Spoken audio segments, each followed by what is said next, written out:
We're very, it catches me every time. There. We're very pleased to have Jim Davies with us this morning. He's a professor at the Institute of Cognitive Science at Carleton University, and he's here to talk to us about artificial intelligence. I admit I have been really looking forward to this presentation since I know so little about this topic, but we're hearing so much about it in the news. As former teachers, I'm sure we are all glad that we no longer are in the classroom trying to figure out if a student wrote that essay or a computer. So a big welcome to Jim, and please mute yourselves so that we don't have any unusual sounds. Thank you. Welcome, Jim. Thanks, everybody. So I'm going to talk today about the relationship of the modern artificial intelligence programs that have come out in relation to teaching thinking. And when I say that, I mean that I'm somewhat worried about assessment and cheating and that kind of thing, but my primary concern and worry is that students are going to be offloading their thinking to these programs, and it's going to be difficult to get them to do the hard work to learn how to be good thinkers if they aren't doing the thinking themselves. And I'm doing it in the context of large language models. Those are a class of artificial intelligences that include, but are not limited to, ChatGPT. So I will often talk about ChatGPT or large language models or just LLMs, and I'm talking about large language models when I say that. Usually ChatGPT is just one example, but it's important to know that it is not the only one, and that there are new ones being introduced all the time that have different specialties. I'll also say that if you want to follow along, or you want to see the notes for each of the slides, which have references, if you want to do further reading, you can go to jimdavies.org/slides and find this talk. So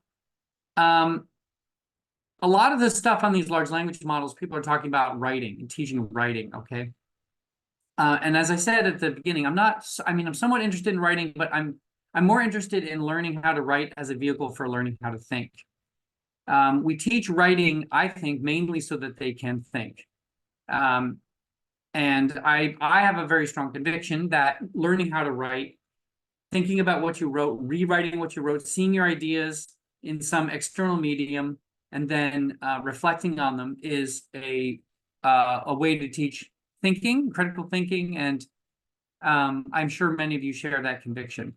I did a literature search trying to find evidence of this, and I did find some evidence, but surprisingly, there really isn't very much of it. The first two papers here showed some significant results in critical thinking skills being built through the learning of writing, and I found one that didn't find any result at all, okay? But that said, it is actually quite difficult to teach critical thinking and teaching how to think, and the evidence is kind of all over the place. Nevertheless, there have not been that many studies done, and so I'm going to assume for the rest of this talk that learning to write teaches you to think better. Personally, that seemed to be what happened to me. I majored in philosophy in university, and I had teachers pore over my essays with me in their office.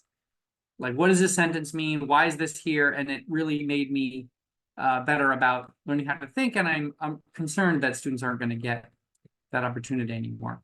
So the first thing to talk about is how much is it being used? And the fact is that they're getting used like crazy. ChatGPT, for example, has the fastest adoption rate of any technology in history, including the iPhone, Fire, the Wheel. Any technology you've ever heard of, ChatGPT has been picked up by more people faster. And over 89% of students admit to using ChatGPT to help with homework. That's students who admitted it. So think about how many students out there are actually using it, if this many admit it, right? So, I think that we should assume that about 90% of students are using large language models to help them with their work. Now, this audience is retired, and as was mentioned earlier, they're probably grateful for that. Some of the parts of the slide are oriented toward people who are currently teaching, particularly professors at Carleton. I do recommend to people who are still teaching to try out their assignments on ChatGPT and their multiple choice questions. ChatGPT is actually quite good. Right now, a student, I think, can pass my course if they put all the questions into ChatGPT with an online quiz. And I want you to understand that there's what the student temptation is like. Okay. Students, there's a classic fear of like looking at a blank piece of paper and not knowing how to start. And it's very, very tempting to just have a window, a tab open in your browser that you can just say, hey, how should I start my essay? And then what happens is they get something back from a large language model that's very likely better than what they could have written. I've talked to students about how demoralizing this is, right? So it's kind of like there's a very smart person sitting next to you who can write better than you.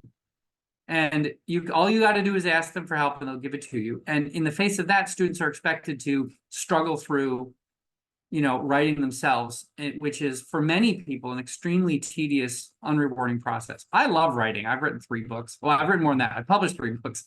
I actually like writing, but most people really hate it. Even other writers I know, a lot of them have to force themselves to do it. And this is going to be I talked to a student who got a lower mark by writing her own paper in university than someone who used ChatGPT.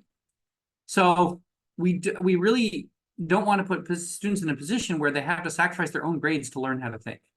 But this is what, this is what we're facing, particularly because these models are not done being made. New ones are coming out all the time. They're going to get better and better. Appreciate the students will be particularly tempted if they're bad writers, maybe they're non-native speaker, they believe everybody else is doing it, or they think they'll get a higher grade. And these are not irrational reasons.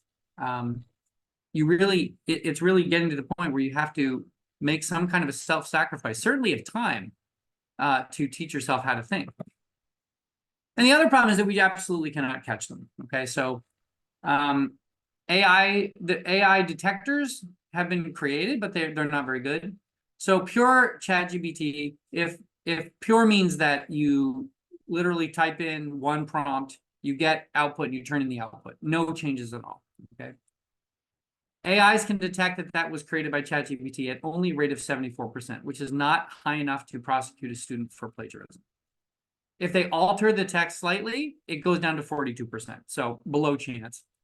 And even linguists, okay, only could detect AI-generated text 39.9% of the time. So if linguists can't tell the difference, what hope do us mortals have? That's the way I think about it. I had a student submit an essay that was absolutely clearly written by ChatGPT. This was about a month or 2 after it was invented. And he had to write a psychology essay. And the book he was writing about used an odd term. He used the cool system for the thinking system and hot system for the emotional system. It's not standard. He must have typed cool system into the prompt because in the middle of his psychology essay, it says, toddlers can't use wall unit air conditioners. And, and I turned that into my dean and they were reluctant, but they pursued it. And the student didn't admit it. And I got a letter saying later that we thought you used AI, but you said you were stressed and you're a bad writer, and we don't have enough evidence to doubt your story. So it got graded as normal. Okay, so that sends a very strong message to me that the onerous process of reporting cheating is, for the most part, not worth it. Now, my university, if they're fake references, so these large language models will famously like just make up references that don't exist with journals that don't exist, which is a problem I never thought I'd have to worry about. But if there are hallucinated references, or if the essay says, as an AI model, I don't have an opinion on this, they actually will nail the student for cheating. Believe it or not, there are many students who turn in an essay that says, as an AI model, I don't have an opinion on this. So this is something that really bothers me, is that we're grading papers, not only that they didn't write, they didn't read, okay? They're not even reading the stuff that we're grading, which really burns me up. And large language models are actually very, very good. So GPT-4, which is the ChatGPT version that you can get if you pay $20 a month, scored in the top 1% of humans on a standard creativity test. They put GPT through courses. They gave them all the material for the courses. And in 9 out of 32 of them, the GPT scored higher than the students. Okay.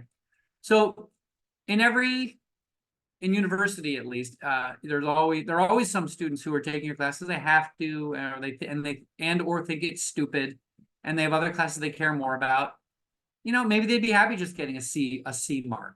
if they don't have to spend the whole weekend writing the paper, right? And they're going to do it. And I fear that this is going to be particularly tempting for people who need it the most. The people who are not good at writing are the people who need to write the most. And that is the sad thing about it. So a lot of people aren't so worried about it. And in fact, I'm probably the most worried person on my university campus. There are other people who are more sanguine about it, but all these people are wrong. Let's talk about why. And I want to say that at the top of the next couple slides are a bunch of quotations. And I just want to say that these are things I have heard professors say. So these are like things that people have actually said. These aren't just made up by me, okay? Large language models aren't even thinking. All they do is predict the next word. Okay. So the way these large language models work is they were trained on all the text on the internet. And what they were trained to do is predict what would the next word be. And what is shocking is how good it is at writing poetry, writing essays, coming up with business plans. Even though it's just trained to predict the next word. So what it can do just by predicting the next word is actually astounding, okay? And, thinking is not a well-defined term in cognitive science. So to say they're not thinking, we don't really know that. So there is some evidence to suggest that they're not thinking in the way that we tend to think thinking is. What they do is they make a kind of analogy based on what it's read before. Okay, so if you've read a solution to a problem and a new problem comes up and you modify that old problem slightly to come up with a new one, that's totally legitimate. We do that all the time. It's one of the reasons older people are really competent in many areas is because they've seen so many examples, they can basically reuse them. ChatGPT or large language models, that's all they can do. That's really all they can do as far as we know. However, it was trained on 133 million pages of text that would take over 2,000 years for a human to read. So it's read everything ever written. So it can look like it's planning, look like it's thinking, look like it's doing critical thought, when in fact, it is just doing analogy with what it's read, but it's read more than anyone you've ever met or ever will meet. In fact, it's read more than everyone that you've ever met has ever read. Anyway, I'm going to move on. The rest is a little bit of technical stuff for cognitive scientists, but we'll move on. ChatGPT can't do references well. Well, that's true. In university, at least, we often want references. But there are other large language models that do references really, really well. Elicit.org is a wonderful AI that was trained on scientific papers. I use it frequently, and it's wonderful. But I also want to say that just because it can't do references well doesn't mean students are going to not use it. And that's the problem. The problem is that if they're using this AI, they're not learning how to think. And just because it doesn't do references, it doesn't stop them from using it. That's frustrating. This is elicit.org. So you just ask a scientific question, and it's free for the first bit if you want to try it out. But I use it; it's great. So I asked, is there a double dissociation between fear and anxiety? You can see on the left panel is a little literature review with citations that just tells you the state of the art. And then in the center are all the papers. And on the right are summaries of what those papers say relevant to your question. And this takes about 15 seconds. Okay. So when I'm like starting, I wonder if, eating before you swim causes problems and cramps, I go to elicit.org. It's amazing. So, a student who's just the slightest bit savvy and knows how to use elicit.org and ChatGPT, the reference problem really isn't something, isn't an issue. Okay, you just want to hear a lot. This old chestnut. The calculators didn't ruin education, and large language models won't either. Well, it's interesting that if we follow through with this analogy, calculators aren't used until middle school. We don't allow calculators until students know how to do basic arithmetic. Well, when do students know how to do basic writing? I've had graduate students graduate with PhDs who are still not great writers. It is kind of a lifelong process. It's not a cut and dried thing like calculator. So even if we were using the calculator model, we wouldn't let them use large language models until they knew how to write, which certainly is not in high school or university. That's where it happens. But this metaphor is very common, and I think that the metaphor is much more close to hiring somebody to write an essay for you. That's what it's like. Is hiring somebody to write an essay for you just a tool? Well, You know, it really depends on your perspective. I wouldn't say it's a scientific question, but it's certainly something we would consider cheating. In fact, I read this is funny. I read a news article from an African country that was moaning about how bad ChatGPT has been for their writing cheating business. Like students hiring African writers to write their essays for them. That business has been dropping because of ChatGPT and how bad that was. Okay, so what do we do about it? So those are all the things I've heard about why people don't think it's a problem, why I disagree with them. The people who do think it's a problem often offer solutions, and many of those are problematic too. So let's talk about those. But there's going to be a theme that comes up again and again, is that people generally underestimate, when they're trying to think about how to solve this problem, they're generally underestimating that a large language model is useful for any project that can benefit from generating words. And as you will see, that is a lot. That is a lot of things, okay? So have students use large language models, but document it. And this is Boston University's official solution for the whole campus. Carleton, we disagree so much. Well, maybe that's not why, but for whatever reason, Carleton itself doesn't have a rule. Basically, and some professors are letting students use it and some are not. Anyway, so the idea is that go ahead and let them use it, but they have to document how much they've used it. What's yours? What's the thing? Maybe you have to submit the chat transcript with ChatGPT or whatever. Problem is that large language models can artificially produce this documentation. So when you get stuff back from a student that says, okay, I wrote this and ChatGPT did this, and then I changed it this way, you don't actually know that the students wrote what they said that they wrote, because large language models can generate all of that text because it's the generation of words. And ChatGPT is really good at generating words. Now, ChatGPT specifically, not other large language models, but ChatGPT specifically allows you to include a link to the chat transcript itself. So you can have multiple like threads, kind of like different chats you have on your phone or whatever. You can chat with ChatGPT about several different things. You could actually show that, and it's on the website. That's pretty good evidence, you know. But you got to be really careful. What if the student changes almost nothing? You have to have your rubric be able to fail them if they do that. We're assuming that the students are going to have this intellectual back and forth, but some are not going to do that. How do you police it? Have students use large language models and then critique the result. Well, critiquing text is something that benefits from the generation of words. So you can use large language models to critique what the large language model produced. Here's an example. I asked ChatGPT to write 100 words on the minimum wage, whether it's good or bad, and then a 100-word critique of what it just wrote. No problem. 30 seconds. There it is. So, you know, it's just easy to think, oh, this is ChatGPT and this is the student's critique. No, you don't know that. It's generating words, right? The savvy student can just do all this in a couple of minutes and then move on to the assignments that they think are more important. This is one exercise I kind of liked.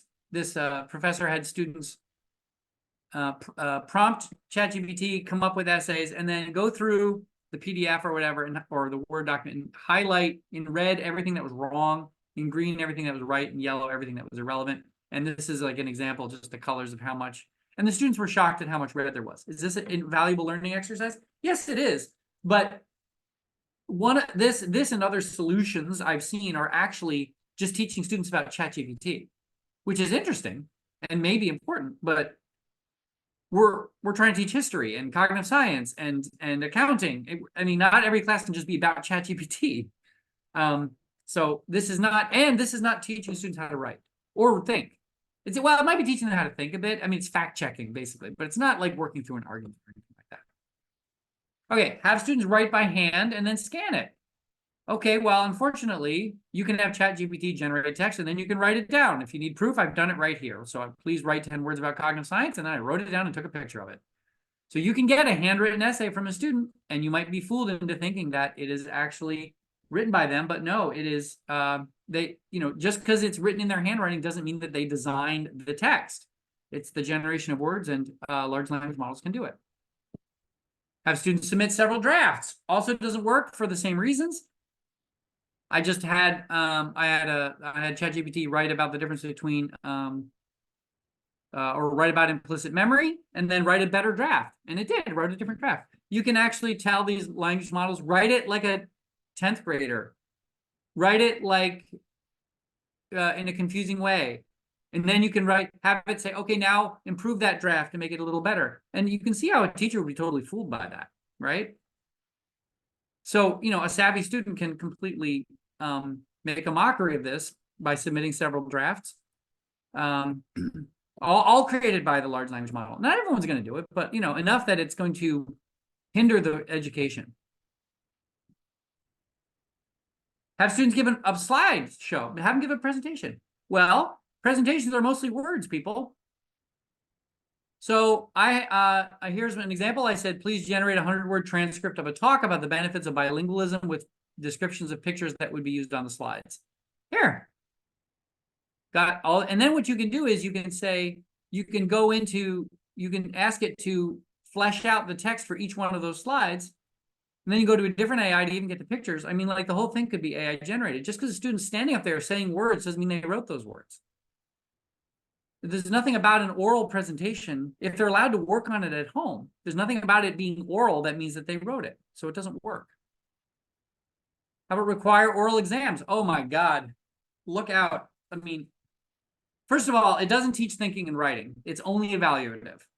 Okay, they're not learning anything in the process of an oral exam, really. Okay, the thinking and the learning of how to think happens in the iteration of writing that they do. Okay, so that also it scales terribly. It takes all your time. The stress would be a nightmare. I just read 50% of people have an anxiety, a real anxiety about public speaking. 50%. So and then some people give really incoherent answers when they're under pressure or stressed out. I'm somebody who loves being in front of crowds. I'm totally confident. I have no stage fright or anything like that. I already have a huge advantage. We're going to make that way worse. People like me who are really confident, really good in front of people, no anxiety. I'm going to get an even greater benefit than I already get, right? So this is really not a very fair thing, and it doesn't teach thinking, so it's not really a solution. Oh, this is okay. So let them use large language models. Just let them use them because they're going to use them in the working world anyway. Well, this is actually true. They will use them in the working world. Another non-brain dead, suggestion is that not only will they be using them in the working world, but maybe it's our responsibility to teach them how to use them so that they are competent in the working world. Okay, we'll talk about that in a bit. But the problem with letting them use large language models is that basically they're going to have to use them. If you let them use them, the students are going to have to use them to compete because they're so good that you're going to have to raise your standards, your grading standards, that basically forces them to use them, okay? Because the papers are just going to be better if you use these things. So the students who actually want to learn how to write, learn how to think, are going to be given a perverse incentive to sacrifice their own marks so that they can do that. But also, learning to use large language models is kind of a skill. It's called prompt engineering, okay? So you can't get ChatGPT to just write a 10-page paper because it doesn't output that much. So there are ways to make it do that, okay? And you can Google them if you want, but it takes some skill. So unless you want to be evaluating them in part on how well they know prompt engineering, which is probably not. You want to grade them on other things. You're going to have to get them all at the same level, which means you'd have to teach them prompt engineering. So now you're taking away class time, teaching them how to use AIs, and you'd be effectively teaching them how to cheat in their other courses at the same time that you're doing that. And in my opinion, though I don't have evidence to support this, the skills you learn from writing original stuff, your own thoughts, getting your own thoughts down, is not the same skill as editing somebody else's. Like editing something somebody else or a machine wrote is valuable. It's like an editorial. It's critical thinking, but I think that it's different from getting your own thoughts on paper. Have students write in class without internet access? Okay, well, this is practically challenging, but it's on the right track. The problem is that there are downloadable free large language models. You can just download your computer and run them offline. So if you're cutting off internet access, you're basically only removing large language models for students who haven't downloaded this, if they're using their own computers, or you're watching like a hawk. I mean, if you're watching them like a hawk, then that's fine. If you're watching like a hawk, though, you probably don't need to even cut the internet. Like, you just, but students are very good at multi-slacking or tabbing between, you probably know this, but tabbing between windows and tabs so that when a teacher comes by, they can see. And also phones can run large language models using a phone data plan. So like if they got their phone, they could potentially be using it too. So what is the solution? Okay, well, it's not a great solution. And I have to admit, I haven't actually tried this. But the thing is, you have to get the students to write by hand in class. By hand in class. So I've done some thinking about how this is going to work. Because again, I don't want it to be merely evaluative. I want them to actually learn how to think.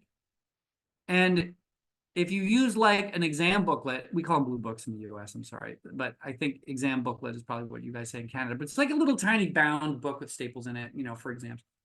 They're very hard to edit. I think this is really important. If you are writing in pen in an exam booklet, you're going to be very loath to move paragraphs, to rewrite things, So I'm thinking that you give them index cards. So here I am holding 4x6 index cards.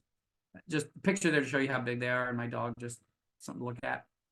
And so what you do is you bring in like 1,000 of these cards, you pass them out to the students. The students write their paper on the cards. So each card has like a paragraph or a couple sentences. They stack them, they can reorder them, they can quickly tear them up and make new ones. And it encourages editing in a way that writing on paper, like big sheets of paper, particularly bound sheets of paper, is very, very challenging.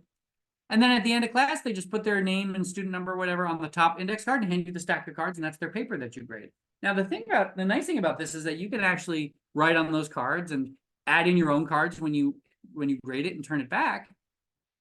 If you want them to rewrite that thing, you have to give them their paper back at the beginning of the next writing session, because if you allow them to take it home, they can have ChatGPT rewrite it and they can sort of memorize the results. Okay. Another idea that I came up with is you have computers that are controlled by, I say Carleton here, but the school. So if you have computers that don't have the internet and don't have we control what's installed on them, then maybe you could have like a cart. You wheel it over to the writing lab on the day, pass out the laptops, the students write, they turn it, maybe has limited internet access, just the library and your learning management system. And they write in class and they turn it in. One benefit of writing in class is actually you can do what's sometimes called a flipped classroom in educational circles, which is where they're doing the homework at school and they do lectures at home. But while they're writing in class, you can actually, and if you have teaching assistants, can like walk around and help them write, which is where arguably the learning happens, so that is a little benefit. My solution is not perfect. I'm first to admit it. Treats the students like criminals. The edits are still onerous. There's nothing like using word processors, right? You can't incorporate research into writing. This is very important for university. Basically they can't look up papers and read them and comment on them or critique them or summarize them, because that requires the internet. If you got the card laptops and you only have access to the library, maybe you could get away with it. But then the fourth thing, you can't really write for very long. Like in high school, classes are like less than an hour, I think. In university, the max is 3 hours, but even so, people can't really write for longer than 3 hours. So you're not going to get 10-page papers. You're not going to get, the kind of long-term paper kind of thinking and training that happens when you do these long papers, because you just don't have time to do it. And then, of course, this takes away time from other course content. If you've got a course that is packed with lectures and activities for learning, if you are teaching them how to think in class, that is going to take time away. So you need to offload some of the lecturing to videos to watch at home or home. That's the flipped classroom, right? You do the lectures at home and work at school. But on the plus side, 70% of college students believe that ChatGPT should be banned from their college's network. Now think about this, 90% of students are using ChatGPT and 72% of them think they shouldn't be allowed to. I think that's very profound. They're feeling forced to use it, okay? They're feeling forced to use it. They think they're overworked. Maybe they are, maybe they're not, but they feel they're overworked. Something's got to slide. If they've got a paper that they can have a large language model write for them, and they have time to work on the other things that they can't use AI to do, the increasingly small number of things that AI can't do, then, that's what's going to happen. But I think 70%, 72% of students, I think, recognize that ChatGPT is not great for learning how to think. It's a kind of cheating. It's having something else do the writing for you, and it shouldn't be allowed. So it gives me a little encouragement. So here's my executive summary, and I'm happy to talk to people about ideas and answer questions for people. Yeah, again, I'm one of the most doomsayers, biggest doomsayers on campus, but I've given my talk about 7 times, and it's been changed and molded according to feedback. But as you can see, it's still pretty. I still feel very strongly about it, even after giving all those talks and getting all that feedback. So thank you for having me, and I'm happy to take some questions.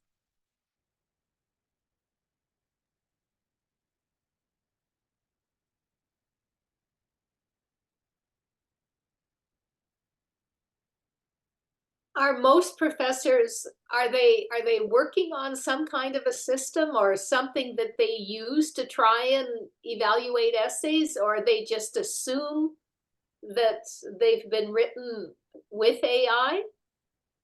Oh, I think neither one. I think their heads are in the sand. I think that they are grading AI essays, but are pretending they're not. Oh, okay. I think a lot of professors don't have a solution. They're not using any solution to the problem. They're doing business as usual, Okay. and they're grading a lot of machine generated stuff. I teach a class that has 1,300 students in it, so it's huge. 1,000 of them are online, 300 are in the class, and I had a writing assignment for 10 years. I just had to get rid of it. There's just no way to police No. students, like online students working at home. There's absolutely no way to do it.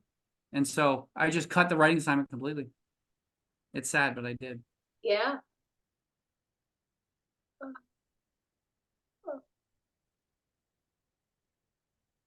No other questions? No? Yeah, thoughts too, responses, anything is welcome. Well, as a grandmother and a former teacher, I'm blown away by this whole situation and concerns about my grandchildren who are in middle or high school and what's ahead for them. And I can think of one in particular that will use anything like that to, do it the easy way and so on. So I'm very concerned about him and about other ones who I don't know what the answer is. You don't seem to have the answer, but it's kind of discouraging. Yeah, I Is find it very encouraging. Sorry, is there any studies going on comparing the students now in the workforce that are basically not learning how to write, and or are they using these things in the workforce so it doesn't matter? They are using them. And I think that, okay, so here's a good opportunity for me to say that I am gloom and doom about AI for formal education. For people who actually want to learn, these AIs are amazing. Like you can, if you really want to learn and you're not trying to just get a grade, you can ask some questions. You can like type in your misconceptions. It can correct them. You can explore things. It's like, it's going to replace Google in a lot of ways for just like learning things. Khan Academy is coming up with its own large language model to help tutor students in how to learn math that, doesn't give it away. It's going to be great.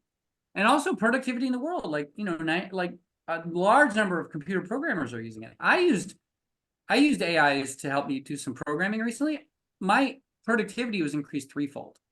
So I really think we're going to be looking at situations where people are going to get hired. They're like, yep, okay, we fired 12 writers and now we're hiring you to do that job. So yeah, you bet your ass they're going to use large language models because they're doing the job of 12 people. And so, the problem is that just regenerating text and whatever, there's got to be somebody at the wheel. I mean, there's got to be somebody who can think about what makes sense. And but I know an English professor who says, oh, we shouldn't even teach students how to write anymore. They can just use large language models to do it in the future.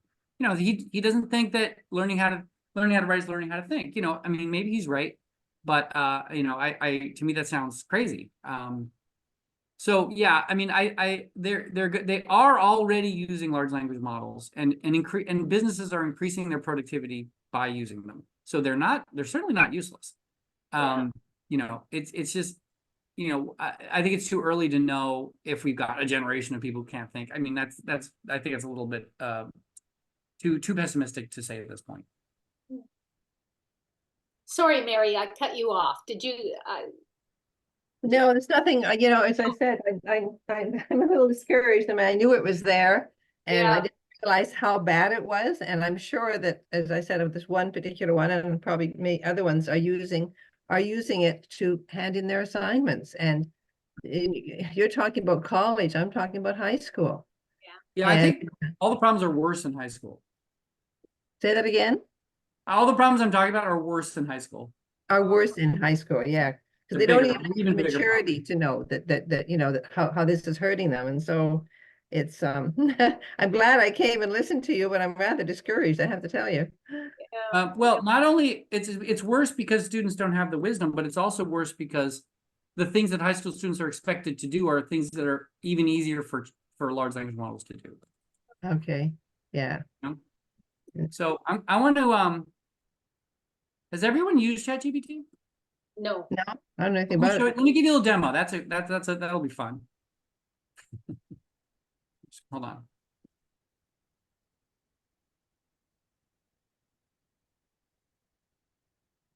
Okay.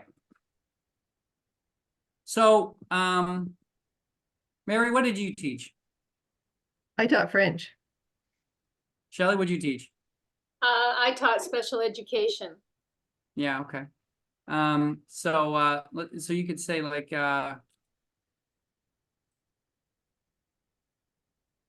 I mean, I might have, for example, assigned I start off at high school. So in high school, I might have assigned an assignment on, I wouldn't do it, but say, what do you know about abortion? Or, you know, something like this, and some sort of topic. And I would get back the information, but in this case, I wouldn't get back their thoughts, would I? so here I asked, what is photosynthesis and how is it related to the color green? Look how Okay. fast it generates stuff. Hmm. Oh my God, it's fast. Yeah, wow. Oh, for heaven's sakes.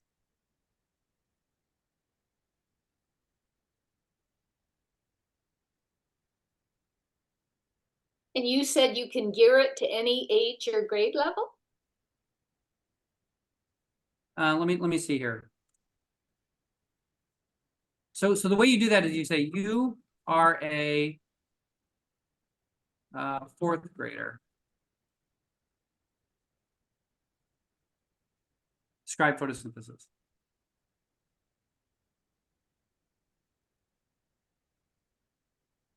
Oh my gosh. Oh, for heaven's sakes.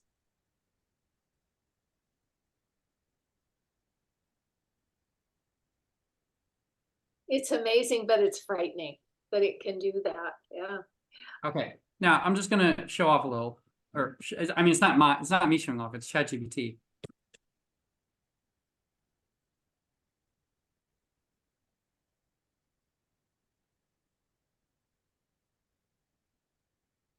Oh, 26 words.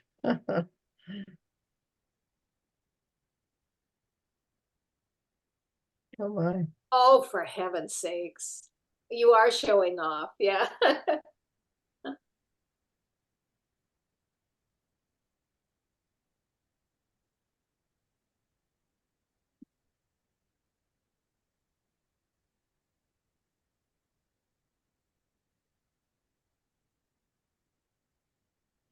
Oh, oh my goodness.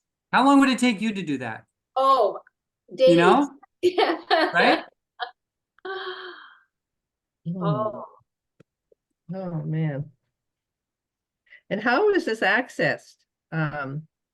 You just go on, I'm not saying that I'm proposing to use it, but you just go on Google and say, or find Chat GPT, or what Oh, is it? you just go to chat.openai.com or just Google ChatGPT and you can find it. So here's describe unemployment in the style of a Shakespeare sonnet. Hmm. oh, for heaven's sakes.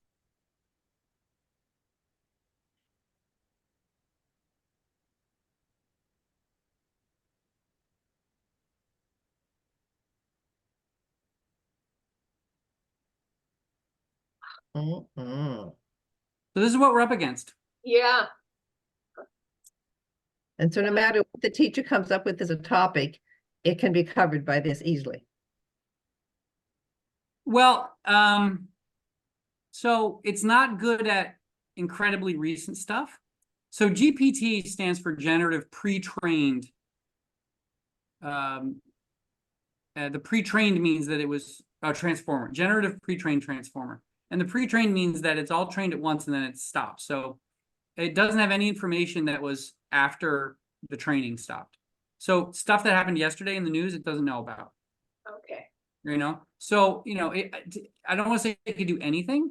It has limited knowledge, but also the new ones are now being able to access the internet and get stuff immediately. So it's hard to tell what it's getting from the pre-training and what it's just retrieving from the internet. So if I say like, what is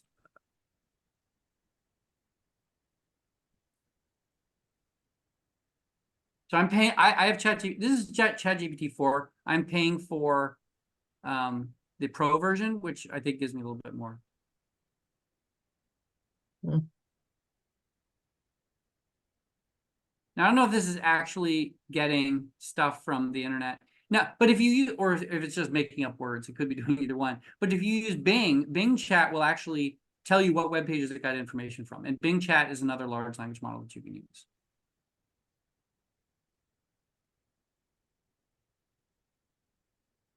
You mentioned costing something, so the students have to pay, or anybody has to pay for this, or you said that's a pro version? So Oh. if you use GPT 3.5, which isn't quite as good, but it's still plenty good, that's free. And if you pay $20 a month, you can get GPT 4. So they would have an adequate system. I mean, somebody who didn't have the money, one of these students, would have an adequate system even without having to pay for it. Yeah, all the things that I've showed you, GPT 3.5, the free version can do just fine. Yeah, it does. Yeah, I can see that. Jeez. Oh, oh. Oh, Well, man. So how do you feel as a prof? Do you feel a little discouraged? I know you say you're a doomsayer. I'm worried about it. I mean, I'm worried about the students, not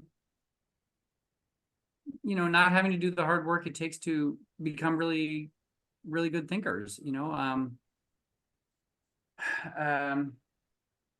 I had a student who was trying to write a paper and was just like asking me, Jim, how do you use ChatGPT to write? I'm like, I don't, but I have professors who do.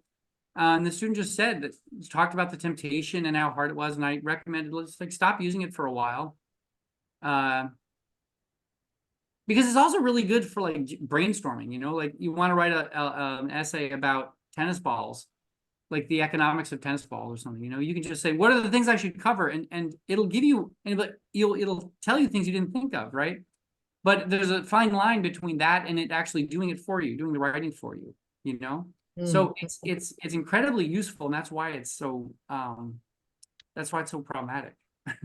It's just like having when I was programming with it, it was like having a really smart programmer sitting right next to me. I could just ask any question to it. It's really remarkable. but it's how do you develop any pride in your work or a sense of accomplishment? If Well, I mean, I think that not a lot of students are really concerned about that. I mean, I think especially during the COVID years, a lot of students just thought that what taking online tests meant was your ability to Google fast. Oh, I don't think that they really worried about pride in it. It was just like they're there to get their grades, and they figure they're learning something along the way, and that's good enough for them. yeah. I mean, I think it takes people a long time to appreciate education. It's part of why, like, professors kind of like non-traditional students who are older, because they actually know why they're there, and they actually appreciate learning, and so it's a bit of a struggle. Well, I'll go back to my actual introduction and say I am really glad I am not in the classroom now trying to sort this out. But Jim, this was fascinating. I didn't understand it, and now at least I have some sense of what it's all about. But the world of problems have now just magnified. Yeah, it's quite amazing. So thank you so much for this presentation. And I'm just sorry more people didn't tune in because, yeah, we learned a lot. So Nope, thank, I think many will watch the video. yes, Yeah. thank you. Yes. All righty. Bye for now.